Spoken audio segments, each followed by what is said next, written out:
এমন একটি দল থেকে আমি নির্বাচিত আল্লাহর রহমতে হয়েছি, যে দলের প্রতিষ্ঠাতা একজন মুক্তিযোদ্ধা, যে দলের প্রতিষ্ঠাতা একজন স্বাধীনতার ঘোষক। আমি এই জন্য গর্ববোধ করছি যে এমন একটা দল থেকে আল্লাহ আমাকে নির্বাচিত করেছেন, আলহামদুলিল্লাহ। আর আমাদের দলের দলনেতা স্বাধীনতা ঘোষকের সন্তান, মুক্তিযোদ্ধার সন্তান, তাই না ভাইরা আমার? তাহলে আমাদের যে সৌভাগ্যবান কি হতে পারে? আজকের প্রধানমন্ত্রী উনি মুক্তিযোদ্ধার সন্তান, আজকের প্রধানমন্ত্রী স্বাধীনতা ঘোষকের সন্তান।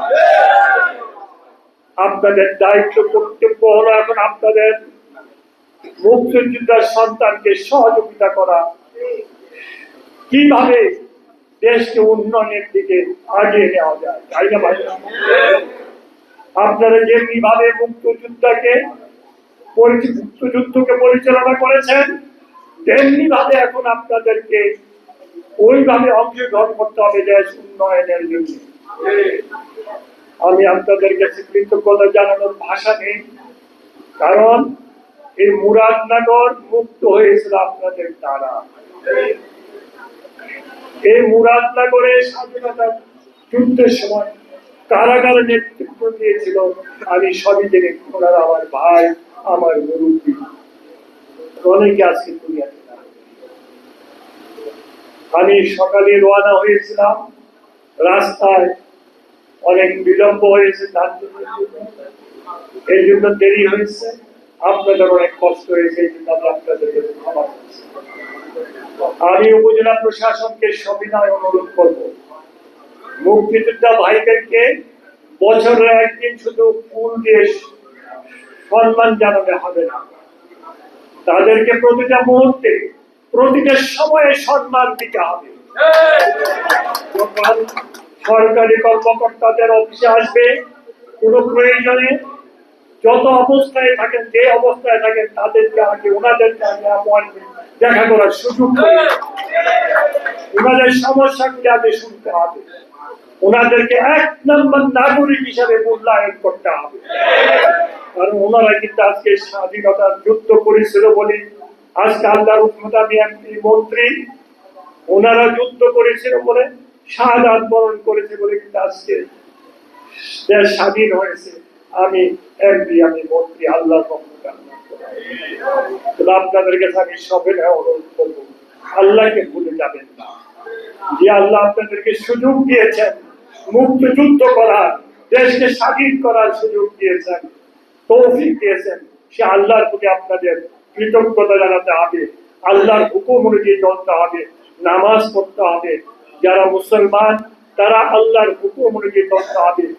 আপনারা কাছে অনুরোধ থাকবে যে আপনারা আরেকটা যুদ্ধ করতে হবে, এই সমাজ থেকে অন্যায়, অত্যাচার, অবিচার, জুলুম, নির্যাতন, মাদক দ্রব্য বাংলাদেশ গড়ার জন্য।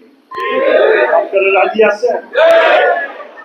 আমার কালকে রাত্র থেকে ছটফট করতেছিলাম কখন গিয়ে হাজির হবো আমার মুরাদনগরের মুক্তিযোদ্ধা ভাইয়ের সাথে।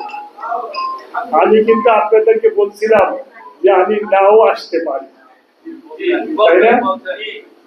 কিন্তু মন মানে নাই, চলে আসতে। তবে আজকে বেশি সময় নষ্ট করবো না আপনাদের, নামাজের আজান হয়ে গেছে, নামাজ পড়তে হবে। আমি আজকে বলতে চাই, আপনাদের মধ্যে কিন্তু অনেক অসহায় গরিব মুক্তিযোদ্ধাদের সন্তান আছে, স্ত্রী আছে, বিধবা স্ত্রী আছে, যারা অনেক কষ্টে আছে। আমি ব্যক্তিগতভাবে আমার মাননীয় প্রধানমন্ত্রী কি বলবো, উনি দয়া করে আমার ধর্মমন্ত্রী বাড়াইছেন আল্লাহর রহমতে, আল্লাহর দয়া।